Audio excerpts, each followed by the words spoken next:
Buenas tardes, donde estén y como estén, ningún problema. El otro día avanzamos bastante hasta la mitad exactamente de lo que yo había preparado en un resumen de esto que es el régimen laboral del personal de casas particulares. Y es un resumen porque hay muchas cosas más para decir. Pero precisamente esto fue el lunes de la semana pasada. El mismo martes, Emilio, ahí conocido por Irene, me comunica, me manda y después llegó otro, porque acá es el que primero pega y después aparecen otros más, un fallo exactamente de la sala primera de la Cámara Nacional de Apelaciones del Trabajo, precisamente del día 23 de mayo del año 2002. Precisamente se trata, yo hablaba en general, la instancia prejurisdiccional que existía en Córdoba y que aún la siguen aplicando a pesar de que no hay norma vigente. Pero en la Cava es peor, porque hay un tribunal que se dedica a las cuestiones del servicio doméstico, personal de casas particulares, un tribunal administrativo de cuyas resoluciones se apela ante la Cámara Nacional de Apelaciones del Trabajo, y ese tribunal administrativo está previsto en la ley nueva, en la 26.844. Y precisamente es la Cámara Nacional de Apelaciones del Trabajo, Sala 1, la que declaró la inconstitucionalidad e inconvencionalidad de ese tribunal. Y algunas de las razones, hay varias más, pero fundamentalmente la razón jurídica es la que nosotros anticipábamos en la clase pasada. Esto es, el convenio 189, en su artículo 16, dice que al personal doméstico, así dice el convenio, ¿no? No se le debe poner requisitos distintos de los que tienen los trabajadores en general. Es decir, el acceso al Poder Judicial, a la justicia, no debe estar condicionado de manera alguna. Y otras razones más que explica la Cámara en ese momento. Sobre todo el tema de la doble instancia, que si bien es cierto, no es requisito en todos los juicios según la Corte Interamericana, pero que de alguna manera acá tampoco existiría, porque hay una jurisdicción administrativa primaria y después recién el acceso ante la justicia. Entonces, señalo, lo compartimos después de Irene al fallo, que seguramente ya lo tienen, Pereira, Sandra, Marcela contra Popovsky, Karina y otros sobre despido del 23 de mayo del presente año. Bueno, y esto fue un hecho nuevo que nos, de alguna manera, viene a corroborar aquello que nosotros decíamos inicialmente. Abordamos otro puntillo, que es el periodo de prueba. Este periodo de prueba, que es un tiempo debilitado de la relación laboral en cualquier caso, previsto por supuesto en la ley de contratos de trabajo desde la década de los 90, porque antes no existía. En el caso del personal de casas particulares, en el estatuto hay dos previsiones. Primero, 30 días. Los primeros 30 días de la relación laboral son de periodo de prueba para el personal sin retiro. Y durante los primeros 15 días de trabajo, en tanto no se supere los 3 meses, porque puede que no se trabaje todos los días, para el personal sin retiro, ¿no? Sin retiro. Así que acá hay una diferencia bastante grande en cuanto al modo de cómputo y que en la realidad hay algunas diferencias también con la ley de contrato de trabajo en general, porque por ejemplo no está previsto el periodo, no está previsto para nada el preaviso en el periodo de prueba. Esto no está previsto en este régimen. Los demás elementos que contiene el régimen general, el artículo 92 bis de la ley de contrato de trabajo, podrían considerarse aplicables, Sin embargo, este tema del preaviso, indudablemente que no, porque la ley tiene una previsión expresa y no ha contemplado el preaviso, que en el caso de los trabajadores de la ley de contrato de trabajo son 15 días. Por otra parte, ahí se parece lo que la reglamentación ha dicho acerca del periodo de prueba, que si el empleador no tiene registrado al trabajador como corresponde de entrada, no puede valerse del periodo de prueba. En esto sigue el viejo criterio de la ley de contrato de trabajo, y que ley que también implicó una modificación del famoso plenario Zawadi, donde verdaderamente, si no tenían 3 meses, mejor dicho, más de 3 meses de antigüedad, no se podía cobrar una indemnización. Evidentemente que si el trabajo no está registrado o está registrado de manera deficiente, esto no da derecho al empleador a prevalerse del periodo de prueba. Claro que el periodo de prueba en general es para ambas partes, para el empleador y para el trabajador. Ambos se están conociendo y ambos se pueden desconocer a mérito del trato o del modo de llevar adelante las tareas, fundamentalmente para el empleador, para despedir sin expresión de causa y sin pago de indemnización.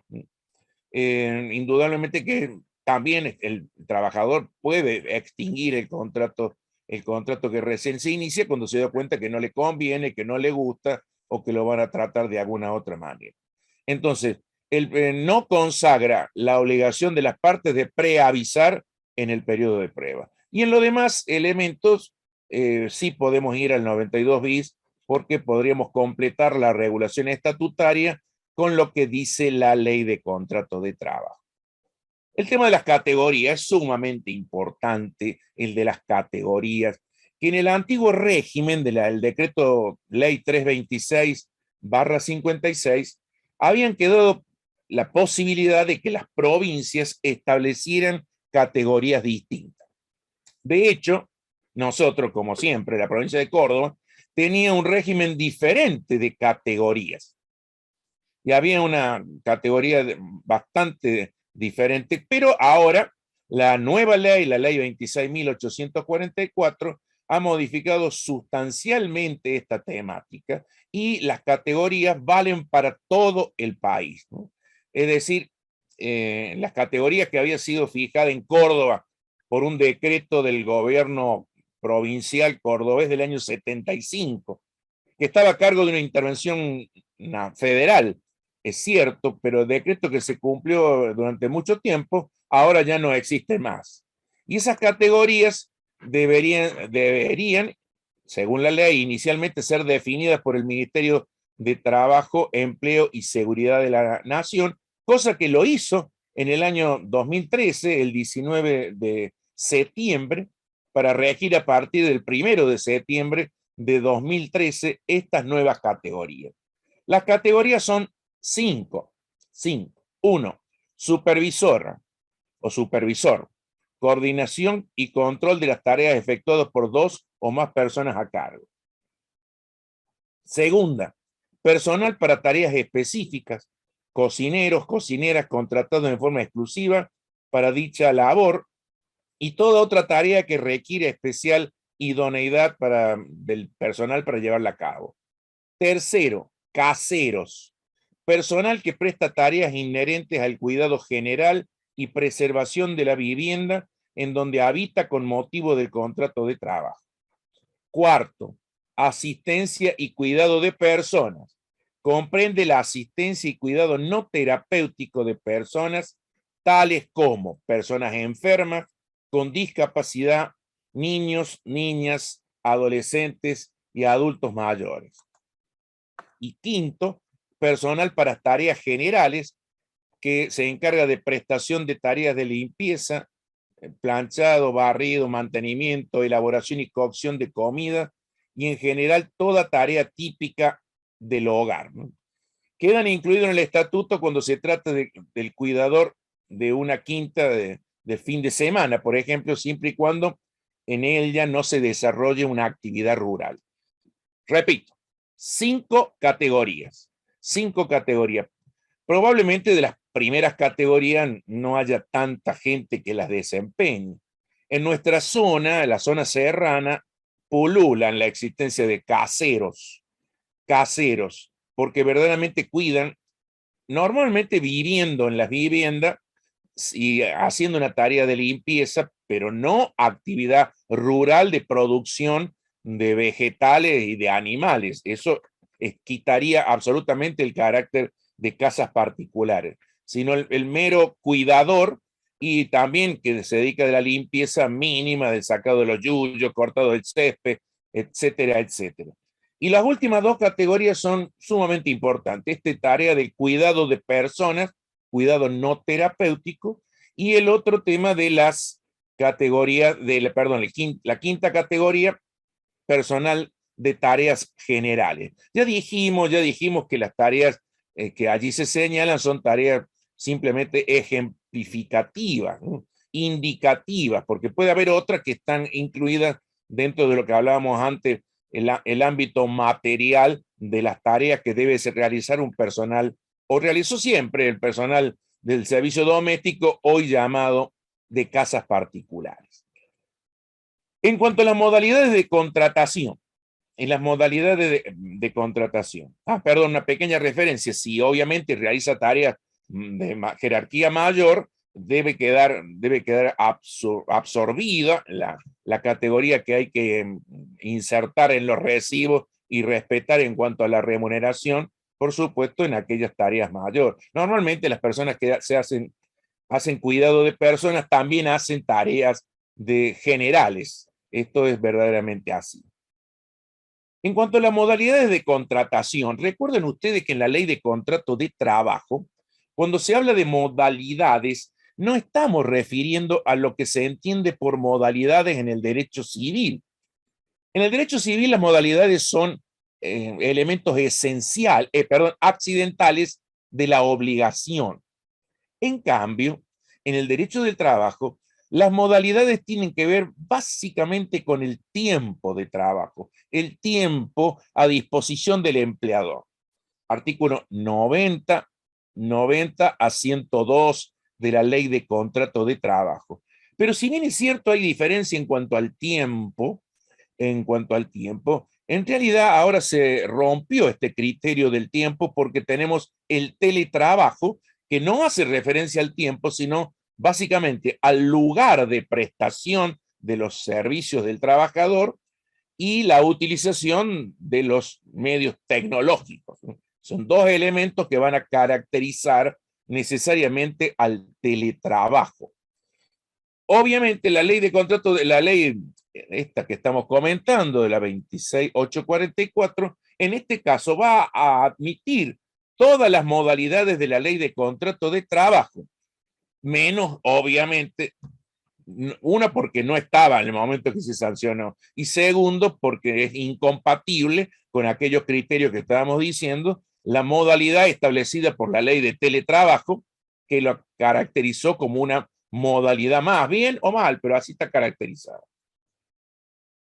Entonces, por un lado vamos a tener, entonces tenemos el trabajo por tiempo indeterminado, la regla, el trabajo a plazo fijo, el trabajo de temporada, el trabajo eventual, el trabajo por equipos. Entonces, estas cosas se van a trasladar desde los conceptos de la ley general al ámbito de la ley especial, menos el tema del teletrabajo. Ahora bien, hay otras modalidades que tienen que ver, y cuando hablo de modalidades, se refiere al menú de contratos o de formas de contrato o de diversas circunstancias que la norma laboral prevé. No es como el derecho civil que uno puede contratar y hacer infinidad de contratos aunque no estén tipificados. Aquí es verdaderamente una expresión del orden público laboral. Entonces, el legislador ha permitido un menú sumamente limitado de posibilidades de contratación de este personal que es un hiposuficiente. Todos los trabajadores lo son, pero mucho más estos trabajadores o trabajadoras del derecho, de casas particulares. Y las modalidades que están previstas específicamente en el estatuto son trabajadores que presten tareas sin retiro para un mismo empleador y residan en el domicilio donde cumplen esas tareas. Creo que cada vez hay menos, pero al menos ahora, en otras épocas eran mucho más.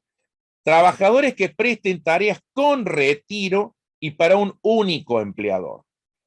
Y finalmente, trabajadoras que presten tareas con retiro para distintos empleadores. Entonces, modalidades, las de la ley de contrato de trabajo menos el teletrabajo y estas propias que tiene la ley. Trabajadores sin retiro que residen en el domicilio donde prestan las tareas, trabajadores con retiro para un único empleador y trabajadores que prestan tareas con retiro para distintos empleadores. Ya hemos dicho, repetido, que es muy posible en el servicio doméstico el pluriempleo. Pluriempleo. Recuerden un caso que personas que trabajan verdaderamente en un edificio o en un camping, no, ¿cómo diríamos? En otras circunstancias, en un barrio privado, donde ingresa el trabajador y trabaja para distintas familias dentro del mismo ámbito. Y verdaderamente, como estamos diciendo siempre, la forma de probar este contrato de trabajo es bastante compleja porque se trata de un solo ámbito donde los parientes, los amigos, los que pueden ver cómo trabaja esta persona, indudablemente que están relacionados fundamentalmente con el dueño de casa, ¿no? Entonces, un pequeño detallito que hay que tener en cuenta, que la ley 24013 no se aplica a estos trabajadores, por eso que la regulación del 69 al 74 de la 24013 es un problema serio porque no se aplica y habrá que verlo. Aunque en realidad, por ejemplo, el reemplazo de los trabajadores según un trabajo eventual, cuando tenemos un trabajador que reemplaza a otro, debería ser por escrito y debería contener esos datos fundamentales. Ahora no podemos ir a la ley de empleo, pero es un elemento clásico y fundamental que podría acreditarse de esta manera. Advierto que en el servicio doméstico más de una vez, al menos es la práctica, viene la madre y si la madre no puede venir, viene la hija y esto está consentido, está verdaderamente consentido, pero puede haber algunos problemas serios y a lo mejor en otras circunstancias quizás estaría quitando el carácter de infungibilidad que tendría el contrato de trabajo, pero en estos temas a veces sucede, me consta, lo he visto, lo hemos experimentado en la realidad. Bien. El régimen entonces de teletrabajo no es compatible con las tareas de casas particulares. El tema remuneratorio, ya que estamos, le cuento, anticipo un poco, Irene, estuvimos dando clases en Posadas con Emilio este fin de semana y otros laboralistas de Notan, y hablábamos con una jueza misionera. Y la jueza misionera me comentaba que en otras épocas, porque ahora no es así, venían muchos los paraguayos a misiones y trabajaban en el servicio doméstico. Y en esa época dice que venía la persona para ser contratada en este servicio y decía, ¿con pienso o sin pienso? Y dice, ¿qué es eso? ¿Con pienso o sin pienso? Claro, dice, un precio es si tengo que pensar qué es lo que tengo que hacer de comer, cómo tengo que hacer de comer, con qué elemento tengo que hacer de comer, y otro precio es sin que usted me dice lo que hago de comer, me da todo el material. Entonces parece que era una especie de adicional distinto, si piensa o no piensa. Esto me lo contaba me daba mucha gracia porque nunca lo había escuchado, que se negocie en la realidad pensar o no pensar. Es decir, que Taylor y Ford eran un poroto, porque precisamente eso es lo que querían, que el trabajador se insertara en la línea de montaje y que no pensara. Bueno, dejemos esa digresión y volvamos al tema remuneratorio. La ley que nos ocupa, no contiene referencias explícitas al tema remuneratorio. Obviamente hay que ir a la ley de contrato de trabajo, ni tampoco dice que el contrato sea oneroso. Recuerden que la ley de contrato de trabajo, el artículo 115, así lo dice. Pero obviamente que el artículo 4, que define al trabajo, el artículo 5, que define a la empresa, en este caso no se va a aplicar porque estábamos diciendo que no se trata de una empresa.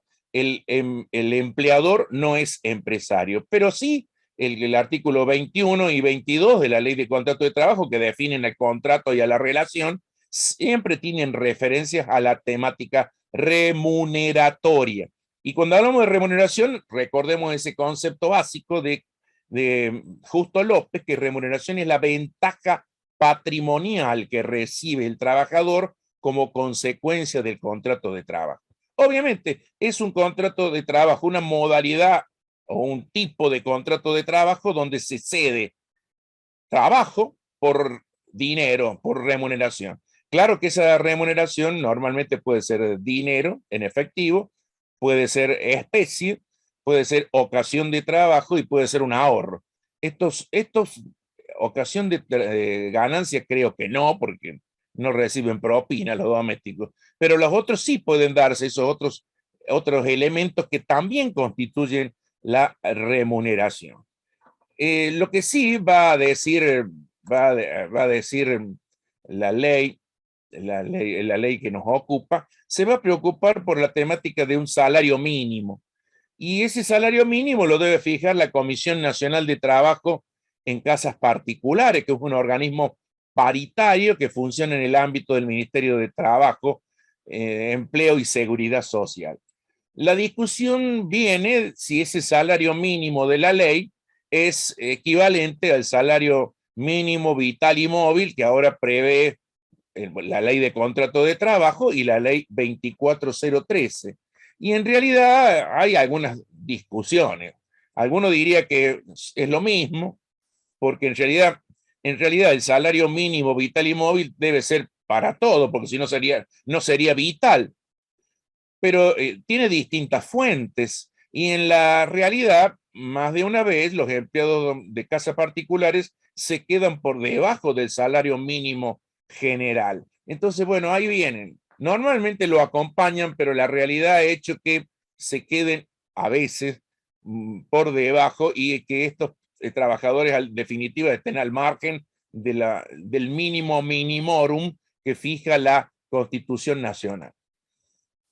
La Comisión Nacional del Trabajo en Casas Particulares, que va a fijar estos salarios, recuerden que va a fijar los salarios por categoría, por mes y por hora.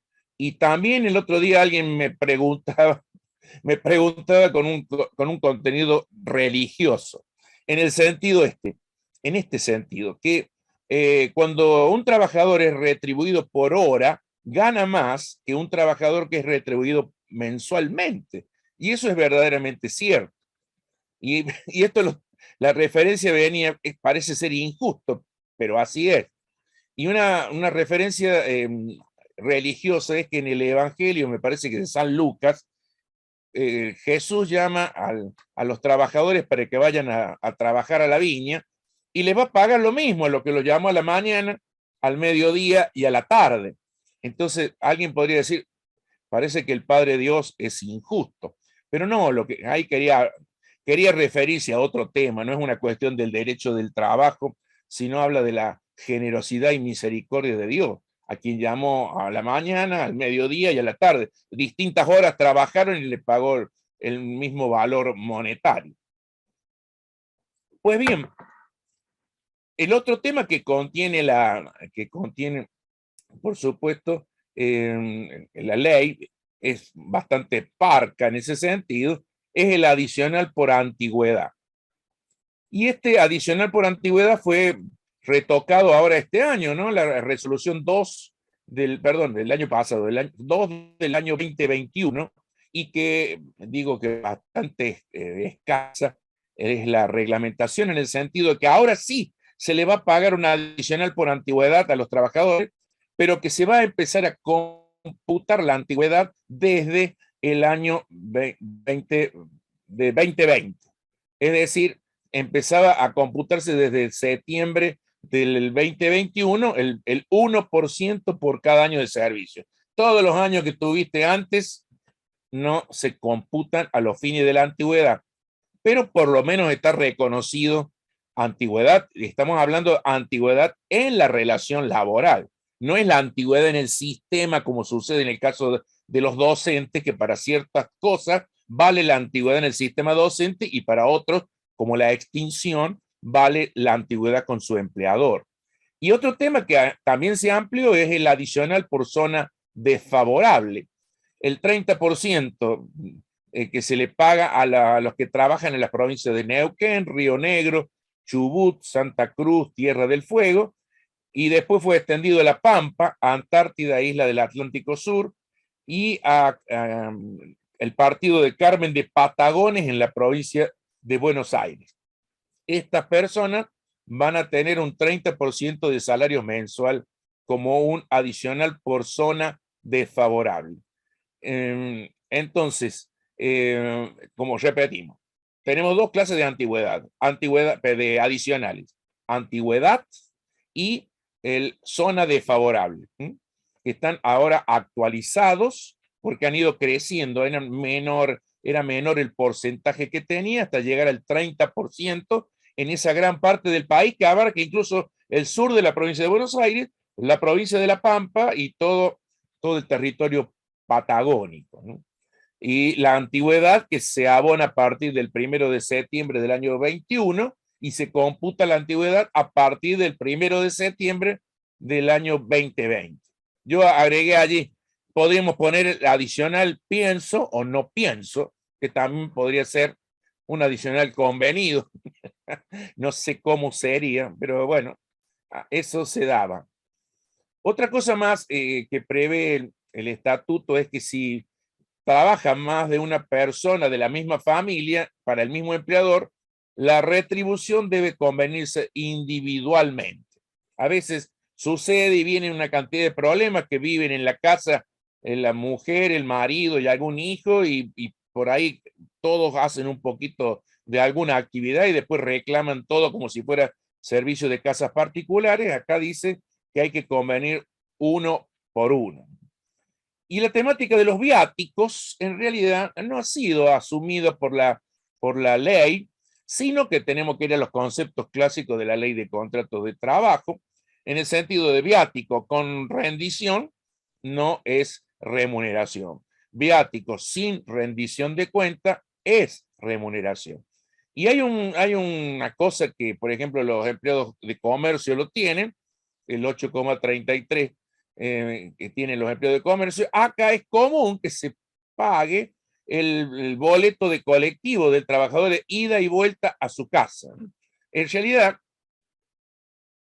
en los otros debe ser establecido en el convenio colectivo, no necesariamente es así. Recuerden que la jornada no empieza cuando se sale cruzando el dintel de la casa de uno para ir al lugar de trabajo, sino la jornada clásica, en el modelo clásico, es cuando se ingresa al establecimiento del empleador. Pero aquí se prevé esto y se pide, por lo menos yo lo conozco en Córdoba, que esto es así, el boleto todos los días, ida y vuelta. En Córdoba se tiene ahora una tarjeta, antes eran los famosos cospeles, y esto ha sido establecido por la costumbre que los trabajadores a veces se encargan de exigir, porque precisamente dice, bueno, esto me tiene que pagar el boleto, que cada vez es mucho más caro. En Córdoba está llegando a 80 pesos, y entonces todos los días serían 160 pesos más o menos, que habría que incluir dentro del tiempo que, mejor dicho, de la cantidad de días a la semana que el trabajador o la trabajadora converjan allí. Habría que ver si viven en otro tipo de establecimiento y que pudieran ser compartidos y tuvieran un solo viaje, pero hay algunos que tienen 2 o más viajes que pagar día por día, ¿no? Pero, es decir, la costumbre ha puesto en cabeza del empleador el tema del boleto de colectivo. Los pagos en especie, en realidad, el estatuto no lo prevé, sí lo permite la ley de contrato de trabajo hasta un 20%. Pago en especie es todo lo que no es dinero en efectivo. Y el convenio 189 sí lo permite siempre y cuando la legislación nacional, los convenios colectivos o laudos arbitrales también lo prevé. En realidad no está exactamente previsto, pero hay algunas cosas que, por supuesto, repetimos, el monto del trabajo, el monto de la remuneración del trabajador de casas particulares, por lo menos hasta el monto del salario mínimo vital y móvil, siempre tiene que pagarse en efectivo, en efectivo. No se computan como adicionales remuneratorios, porque así lo dice la reglamentación, la alimentación, la habitación y la ropa que debe el empleador entregar al trabajador, que en otros casos lo mejor podría computarse, pero aquí es parte necesariamente del trabajo. Por otra parte, dentro de las modalidades está el contrato a tiempo parcial. Puede trabajar 1, 2 horas o 3 horas o 3 días a la semana y verdaderamente todos están incluidos en ser atrapados por esta regulación de la ley 26 o 26.844. Cualquiera sea la prestación horaria, por día, por semana o por mes. Eso sí, la jornada máxima, vamos a ir a la ley, a la clásica, 8 horas diarias o 9 horas semanales, aunque también podría extenderse hasta 9 horas, aunque ahí hay una pequeña diferencia que ya vamos a hacer, ¿no? Y normalmente se fija el salario que fija la Comisión Nacional por hora, por semana y por mes, ¿no? Es decir, el contrato tiempo parcial es perfectamente posible en este tipo de cosas. Y nosotros decíamos antes que había la posibilidad de pluriempleador y también la posibilidad de pluriempleo, que no es lo mismo, y causa una innumerable cantidad de problemas, porque precisamente una trabajadora que trabaja en una casa sale y va hacia otro lugar donde también tiene que trabajar, debería estar cubierto por una ART. ¿Y cuál es la ART? Que en definitiva va a ocuparse de pagar aquellas prestaciones salariales o en especie que corresponden en caso de haber sufrido un accidente. Intercurrencia sería más que in itinere, que es de la casa al trabajo, porque acaba de trabajo a trabajo. Ese es un tema de accidente. Y en el tema de enfermedades, cuando están expuestos al mismo factor de riesgo, también es un serio problema. En el caso de accidente no habría drama, pero en un lugar puede estar cubierto por la ley de riesgo y en el otro lugar donde trabajaba y el accidente no ocurrió allí, podría estar cubierto como una enfermedad inculpable, cuyos plazos no son los mismos. Y esto causa indudablemente algunos serios problemas. El trabajo en los días feriados y no laborables, bueno, no hay regulaciones expresas, pero obviamente que se debe entender que si se trabaja en días feriados debe recibir la remuneración pactada más el 100%. Si trabaja, o sea, el recargo salarial es el doble.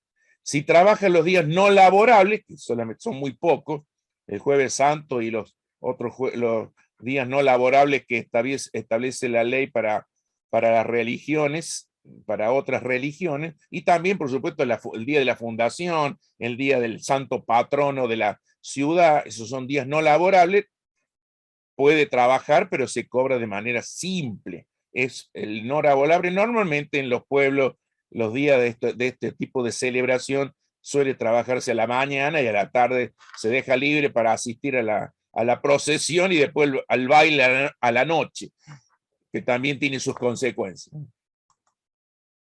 El pago de las remuneraciones, vamos a ir rápido, esto solamente diciendo aquello que es fundamental. Acá estamos volviendo probablemente en cuanto al lugar, el plazo, el lugar, volvemos al viejo criterio de la ley de contrato de trabajo, que debe ser en el lugar donde se trabaja, que debe hacerse en días hábiles y en las horas de prestación de servicio.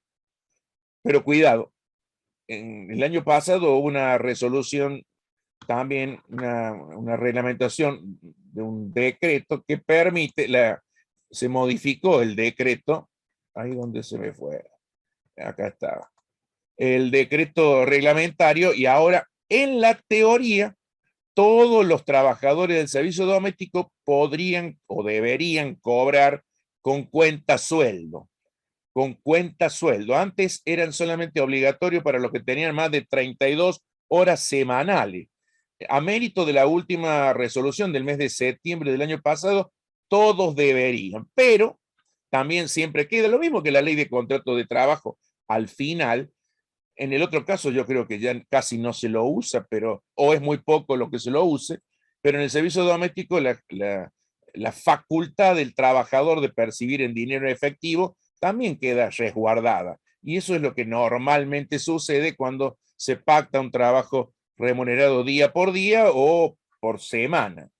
En lo demás van a regir los criterios, lo mismo que la ley de contrato de trabajo, el personal mensualizado dentro del cuarto día hábil del vencimiento del mes calendario y el personal remunerado jornal o por hora al finalizar cada jornada o por semana. Eso son cosas que normalmente suceden en la realidad.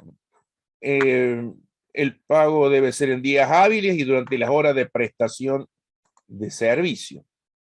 Recuerden también que en este caso, una cosa es el vencimiento del el tiempo de pago y después el vencimiento del mes, que significa que está devengado, mes, semana o día o quincena, que se ha devengado el salario, y después existe este otro plazo de pago que en el caso de la ley general está en el 128, que es distinto y que es un plazo plus que existe allí para poder pagar 4 días hábiles o 3 días hábiles según sea. ¿No?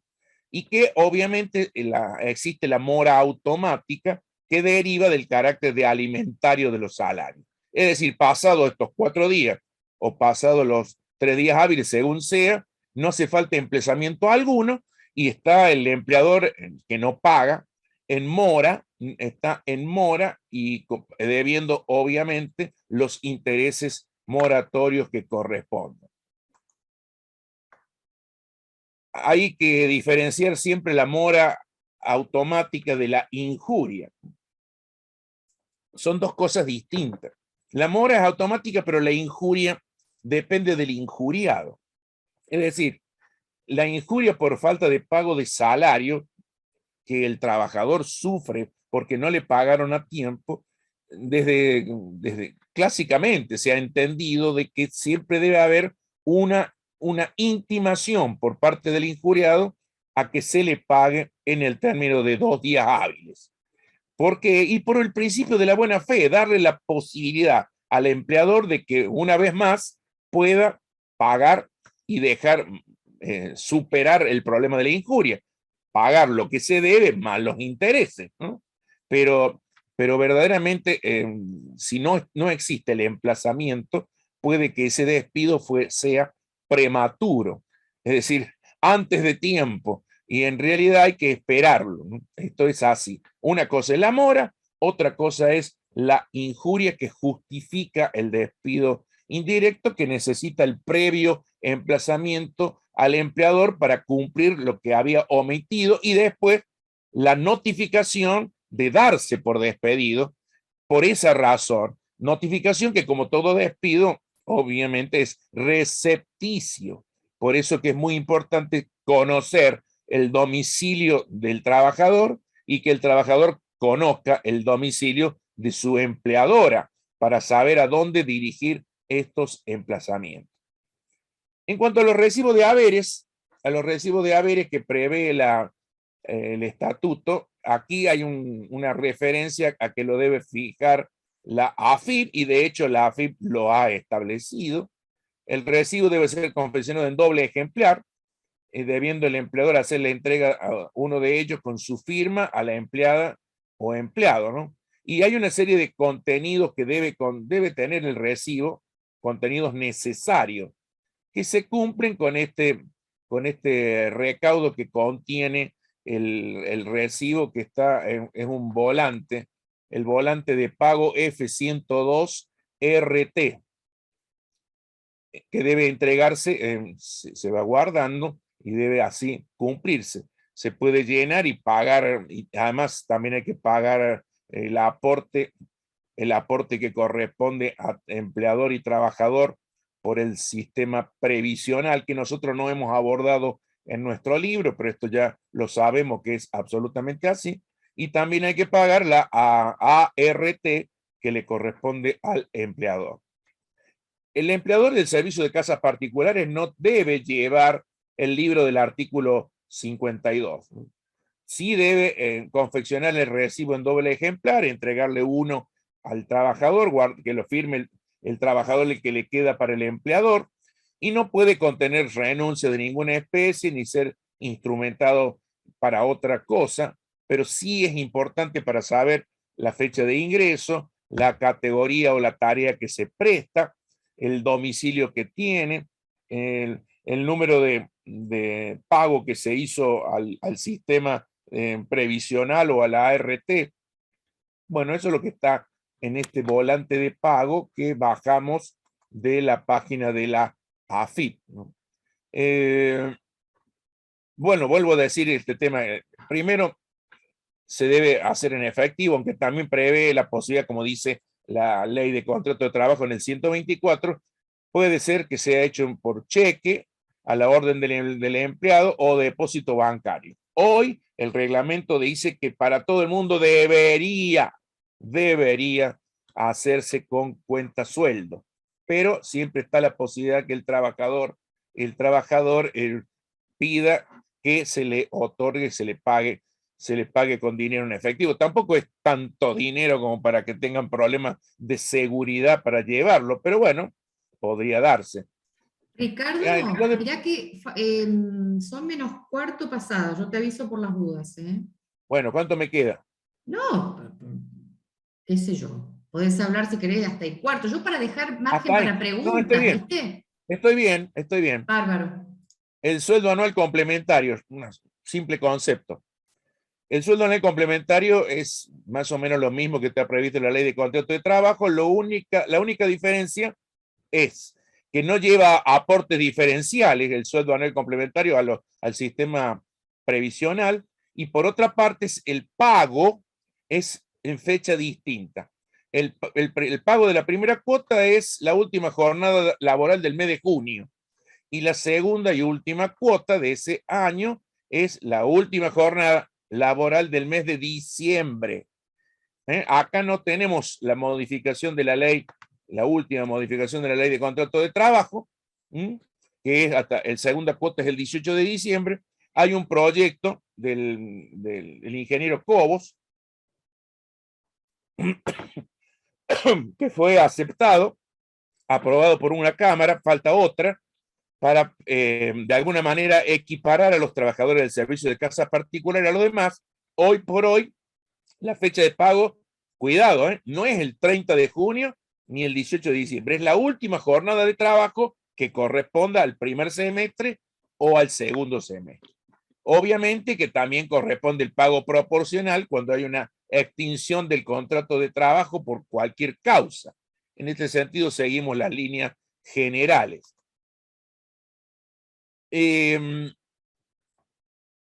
También, bueno, vamos a ir a algo más concreto. No son remuneración las asignaciones familiares, la ropa y elementos de trabajo que deben ser previstos por el empleador, y la alimentación sana, suficiente y segura que deba entregar el empleador. Ahora, obviamente, antes no estaba previsto, pero si trabaja mediodía, debe otorgarle el desayuno o el almuerzo, o la merienda o la cena, según lo que corresponda en este tiempo. Vamos a dejar estos puntos y vamos a ir derechamente a la extinción, que es lo que realmente preocupa, ¿no? Y en esta temática de la extinción hay una previsión expresa de la ley que nos ocupa, que en realidad de alguna manera incorpora casi todas las causales que estaban en la ley de contrato de trabajo y que antes con el viejo infraestatuto no estaban exactamente previstas, ¿no? También repetimos que la estabilidad de las trabajadoras o trabajadores de casas particulares es la misma que tienen los empleados privados en general, estabilidad relativa, es decir, admite el despido incausado pero indemnizado, salvo cuando se trate de cuestiones de discriminación, donde hay evidentemente que podría darse podría darse una reinstalación, pero probablemente esto en este ámbito no sé qué juez lo ordenaría, porque ordenar reinstalar a una persona y tenerla puesta en la cocina o en el comedor o en el living de la casa sin hacer nada probablemente no sea lo más conveniente, porque casi, diría Emilio, un trabajador de casa particular tendría que ir al fuero de familia, porque en realidad se ha convertido en parte de la familia. Bueno, está previsto el régimen de preaviso en el caso de casas particulares, cuando uno quiere disolver el contrato de trabajo por voluntad de una de las partes, por el despido unilateral de una de las partes, porque el despido es unilateral, si no, no es despido. Y quiere, en definitiva, pagar la indemnización, puede anticipar este tema. El tema del preaviso más de una vez lo estudiamos de manera teórica, porque en realidad cuando uno quiere despedir a alguien pagándole la indemnización, no confiere el preaviso, porque el preaviso evidentemente vamos a tener una persona que sabe que ya no va a poder trabajar más y que la vamos a tener dentro de la casa. Mis alumnos que son abogados, más de una vez dicen, eso no lo hacemos nunca, porque lo vamos a tener en la empresa y me puede causar un problema. Más de una vez le pagamos el preaviso, la integración del mes de despido, pero bueno, lo cierto es que acá está previsto. Por el empleador, 10 días cuando la antigüedad del servicio fuere inferior a un año y de 30 días cuando fuere superior a un año. Una diferencia bastante grande entre uno u otro. El preaviso no concedido o dado de manera deficiente o insuficiente dará lugar a la indemnización por extinción, por omisión del preaviso o extinción o indemnización sustitutiva del preaviso omitido. Vamos a las causales derechamente. La primera, extinción del contrato de trabajo por mutuo acuerdo. Esto que está previsto también en la ley de contrato de trabajo, acá, así como pueden dar nacimiento al contrato de trabajo, lo pueden extinguir por mutuo acuerdo, con una diferencia. Solamente ante autoridad judicial o autoridad administrativa.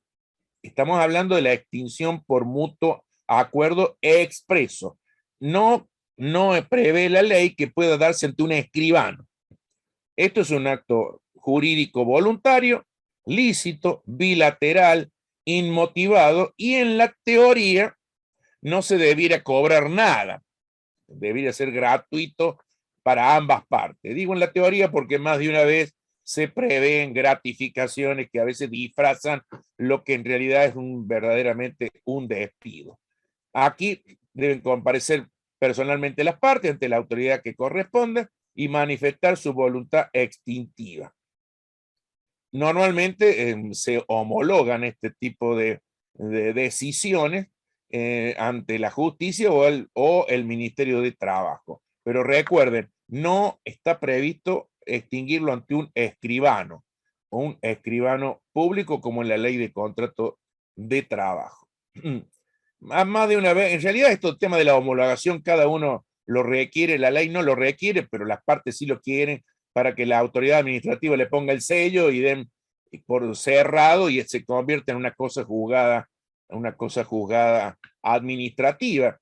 En realidad el artículo 15 es cuando hay un conflicto, acá en principio no lo habría, pero bueno, más de eso no hace falta. Sí está previsto en la ley, así como existe un mutuo acuerdo expreso, un mutuo acuerdo tácito también, ley de contrato de trabajo del 241, el comportamiento concluyente y recíproco de ambas partes. La trabajadora se fue, nos consta que está trabajando en otro lugar, o pasaron, bueno, esto es una cuestión de fáctica, hay que verlo.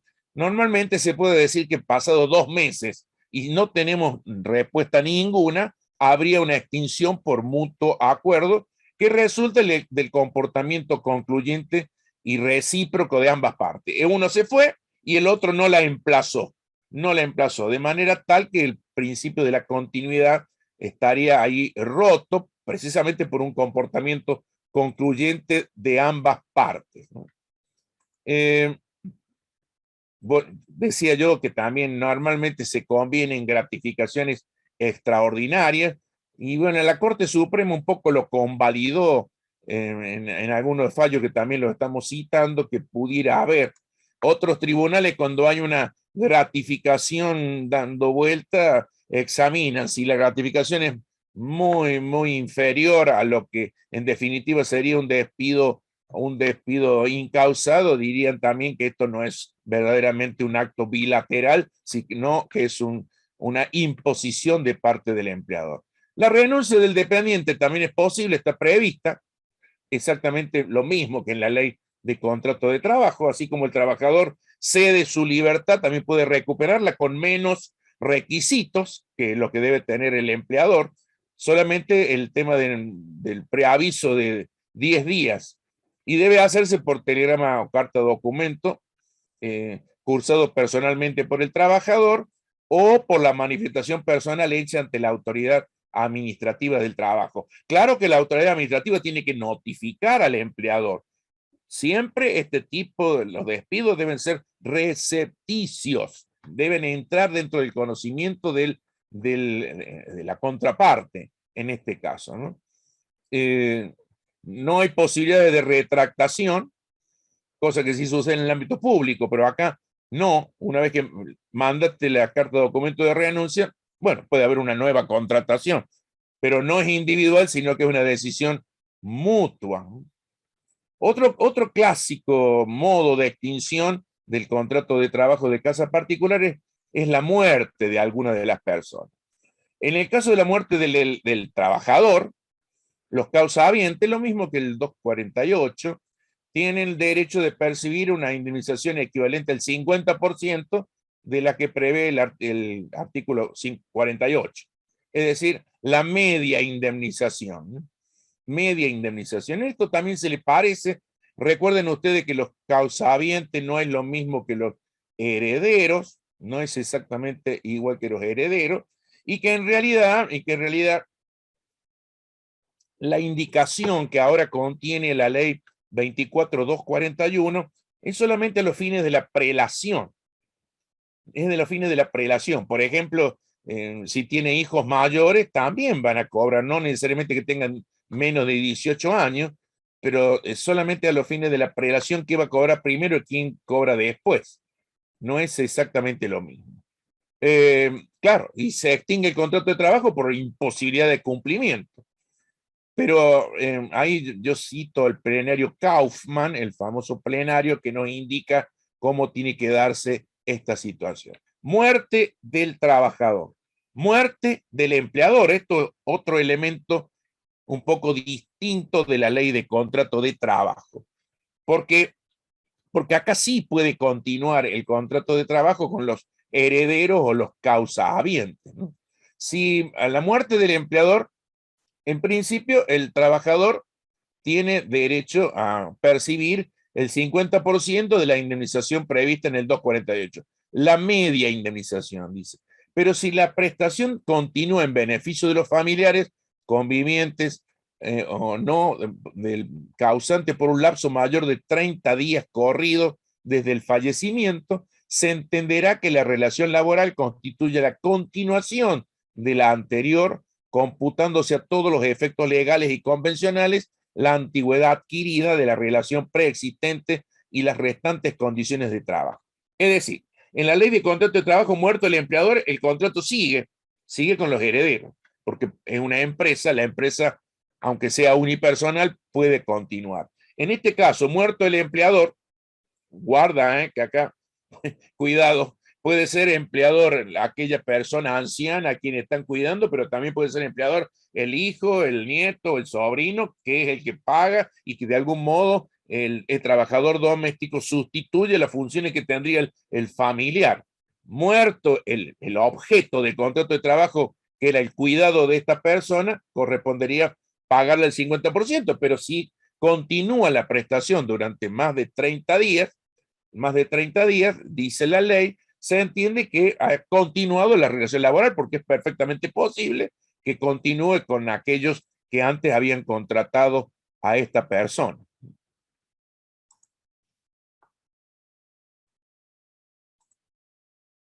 El tema de la jubilación, la jubilación de la trabajadora o del empleado o del empleado, esto nos causa problemas a veces para expresarnos. Aquí hay una remisión a los artículos 252 y 253 del contrato de la ley, del contrato de trabajo. Y recuerden ustedes que como regla el contrato de trabajo se establece para terminar cuando el trabajador esté en condiciones de acceder a la jubilación. Pero la jubilación de por sí no es la extinción del contrato de trabajo. Tiene que haber el trabajador se jubila y renuncia, o tiene que haber una intimación del empleador con los requisitos que prevé la ley y que funciona como un preaviso para que al más tardar en el término de un año el trabajador consiga la jubilación si es que está en condiciones verdaderamente de acceder a los beneficios previsionales. Hoy por hoy, también recuerden, 65 los varones, 60 las mujeres. Las mujeres tienen opción para seguir hasta los 65 y los varones, a partir de la reforma que hizo Macri, hoy por hoy exigir la extinción por jubilación se extiende verdaderamente hasta los 70 años. Esto es común para ambos sexos. Los 70 años, evidentemente, sí puede ser extinguido, que también, obviamente, a los 70 años alguna persona ya no está en las mismas condiciones para trabajar en las casas particulares, pero quedan algunos que han vivido durante toda la vida con algunas familias. Pero esta previsión del 252, 253 de la Ley de Contrato de Trabajo, y también podría darse aquí, debe interpretarse a la luz de la Convención Interamericana sobre protección de los derechos humanos de las personas mayores, y la medida de lo posible que esto no sea discriminatorio. Por el solo hecho de ser viejo, no se puede extinguir el contrato de trabajo. Ahora, si uno no está en condiciones físicas de prestar los servicios, cualesquiera sea un docente o un trabajador de esta naturaleza, verdaderamente no va a poder continuar, eso se entiende. Ahora, por el solo hecho de ser viejo, esta misma previsión de la ley, donde en definitiva le deja al empleador la posibilidad de intimar al trabajador, hoy por hoy estaría puesta en tela de juicio.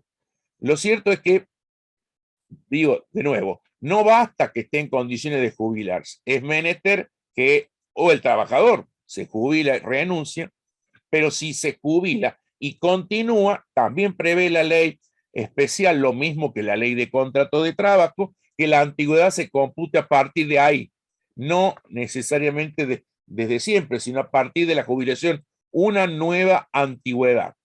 Y en el otro caso, la extinción va a sobrevenir cuando se han dado los requisitos de otorgar todos los certificados, tema que también es medio relativo, porque hoy la temática de los certificados está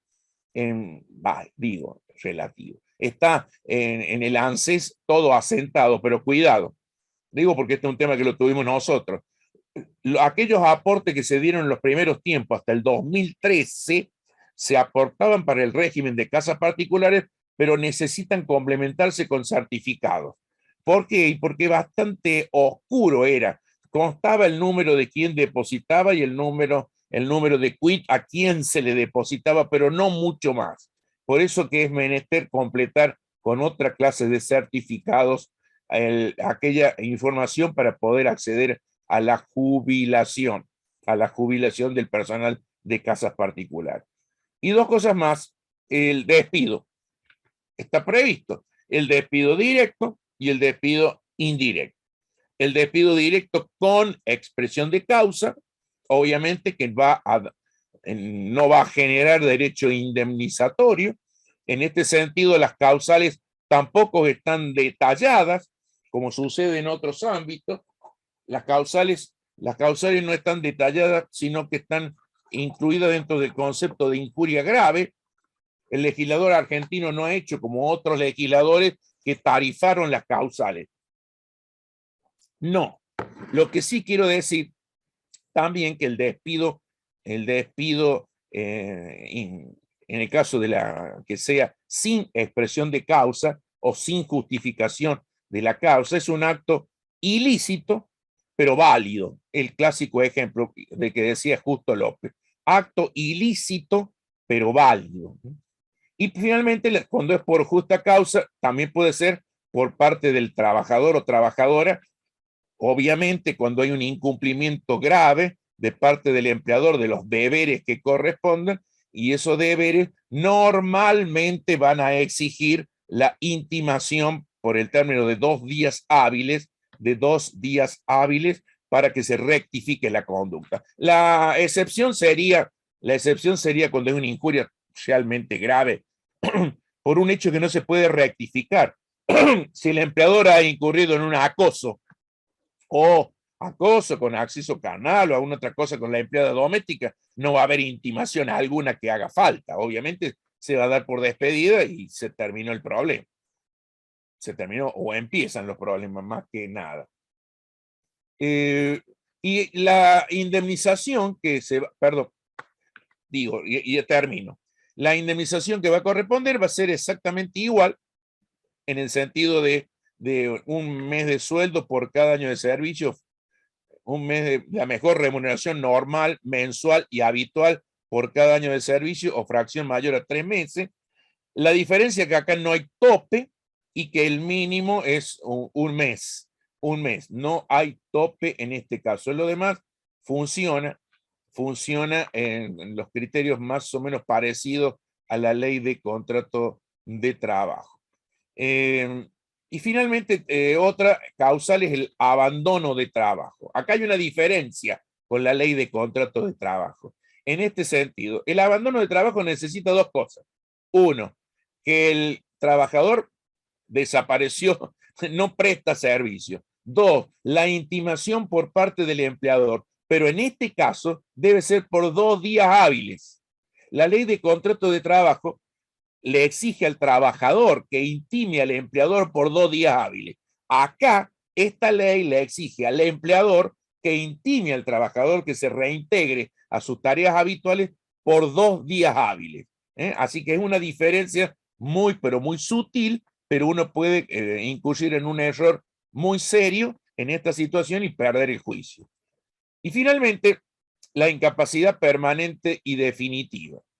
Si bien es cierto, la ley se remite al 212 de la ley de contrato de trabajo, no es exactamente igual, porque no está previsto que sea una incapacidad que sea absoluta del 66% o más. Puede que sea menor, ¿no? Y que impida que esta persona pueda desenvolver sus actividades. Ya me imagino lo que van a preguntar y por ahí está previsto que la persona va a gozar de la licencia por enfermedad, pero no está previsto el año sin goce de sueldo, el periodo de reserva, no está previsto en la ley, al menos la mayoría de la doctrina así lo dice. Algún otro puede decir que no, pero la mayoría coincide que ese plazo que tiene la ley de contrato de trabajo, que queda en un limbo la relación laboral, no, evidentemente no está previsto esencialmente en la ley que nos ocupa. Sintetizo, como dije la primera vez, ha habido un acercamiento a la ley de contrato de trabajo de este colectivo de los trabajadores de casas particulares. Un acercamiento muy serio comparado con el viejo estatuto, pero quedan algunas cosas que pueden justificarse probablemente, no se enojen cuando uno dice empleadores de segunda, en el sentido de que los que son empleadores son a la vez empleados, no están organizados como una empresa y no tienen un soporte económico para pagar sobre todo las licencias demasiado generosas que a veces se confieren. En el caso de una empresa, bueno, se supone que lo tiene que aguantar, pero una persona que a su vez es empleada y que no ganan demasiado, están cambiando a veces la plata de su trabajo por la plata de la persona que cuida de sus hijos o cuida de aquellas personas mayores que están a su cargo. Esta es una situación que la ley ha tratado de resolver confiriéndole mayores derechos, pero hay algunas diferencias que todavía subsisten. Bueno, muchas gracias. Estoy dispuesto. Gracias, Ricardo. Muchísimas gracias, muy claro, como siempre. Bueno, voy a retomar un poquito, porque Marcelo trajo una pregunta de la clase pasada. Dice, ¿se aplica al empleo doméstico? Bueno, justamente lo que acabas de decir, el plazo de reserva puesto de trabajo por un año previsto por el 211, ya dijimos que no, Sí, ¿verdad? Y dice, vuelve a retomar la pregunta, vencido el plazo de licencia paga por enfermedad inculpable, si la trabajadora no se puede reintegrar, ¿se aplicaría el artículo 211 de la LST? sí, en el sentido, perdón, si puede reintegrar, si tenemos tarea, bien. Si no tenemos una tarea para reintegrarse, le podemos que pagar la media indemnización. Exacto. Eso lo hemos dicho, creo que la Sí, semana sí, pasada. sí. Otra pregunta, en caso de despido indirecto, ¿es aplicable el decreto de necesidad de urgencia de prohibición de despido, ya que la misma ley establece la duplicidad en caso que el mismo sea en negro? Bueno, este es otro tema un poco más general. Yo creo que sí. Yo creo que sí, ahí eso fue establecido por un fallo de la Cámara Nacional de Apelaciones del Trabajo que se llama Ruiz contra UADE, la Universidad Argentina de la Empresa, donde precisamente el despido indirecto estaba equiparado al despido incausado, porque en definitiva la indemnización es la misma. Yo entiendo que sí. Bien. En el caso del personal que trabaja, por ejemplo, 4 días de 8 horas, para el cálculo de la retribución mensual, ¿no debería tomarse el sueldo mensual para la categoría, dividirlo por 48 y multiplicarlo por 32, conforme a las calculadoras conocidas? Y se surge la duda porque en la exposición se dijo que debería considerarse la remuneración por hora, que se mencionan las No, tablas no, de bueno, retribución. depende cómo se haya pactado. Si se pactó por hora, si no, si se pactó por mes, hay una diferencia, eso es cierto, ¿no? Depende cómo lo haya pactado. Ujú. Si pactó por hora, será más y si no, será menos, claro, claro, claro. Puede haber diferencia, pero ojo, trabajó 32 horas, trabajó 32 horas, no, no estamos hablando, mejor dicho, en cuanto al contrato a tiempo parcial. El contrato a tiempo parcial es cuando supere las 32, cuando supere las 2/3 partes de la jornada mensual o en la jornada diaria. Y en este caso me parece que sí, que hay que aplicarle el pago mensual o sea, considerarlo como de pago mensual. Claro, trabaja 32 horas y es menos y no supera el máximo de las 2/3 partes, así que probablemente debiéramos atender a las horas y no al sueldo mensualizado. Trabajó 32 horas, 32, una hora por 32 y por 4 semanas y listo, no me parece que sea tanto problema, ¿no? Pero de hecho a veces existe porque depende cómo lo computemos. Si Ujú. computamos por hora o computamos por todo. Pero el trabajo semanal completo debería ser 48 horas, ¿no? 48 horas, 8 horas por día y 48 horas semanales, aunque podría darse 9 horas. No lo dije porque no tuve más tiempo, pero también hay otro problema que es verdaderamente cierto de las personas que trabajan con retiro. Perdón, sin retiro, las personas que están en la casa del empleador básicamente tienen una jornada de 12 horas. Se les reconoce el tiempo para dormir, se les reconoce la siesta también, pero están a disposición del empleador más de 8 horas. Tienen una jornada de 12 horas. Exactamente, es así, en la práctica es así.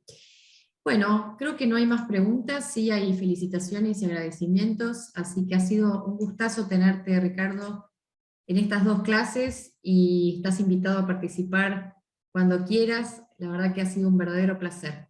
Saludo a todos los que estuvieron presentes también en el día de hoy, y en especial a vos, Ricardo, y muchísimas, muchísimas gracias por tus clases magistrales.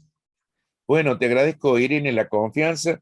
Aclaro, como decía que me maje de Carlucci, que uno aprende la conferencia cuando la pronuncia 25 veces, y yo es la tercera que hago, así que recién la estoy aprendiendo.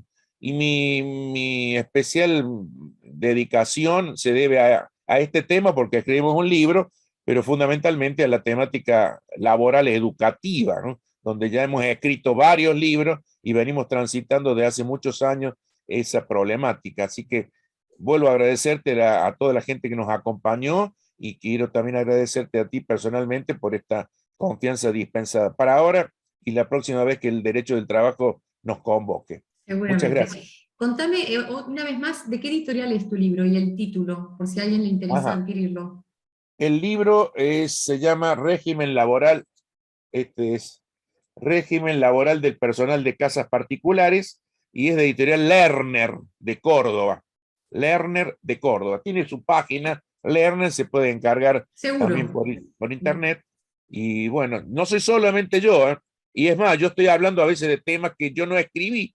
Yo escribí mucho, pero algunos temas yo no los traté y hay algunos que han profundizado mis compañeros y compañeras de manera muy, muy intensa. Así que en otro momento podremos hacer un trabajo mucho más complejo. Bueno, espero que haya sido de utilidad. Muchas gracias. Gracias, Ricardo. Y hasta pronto. Gracias a todos y todas. Chao, chao.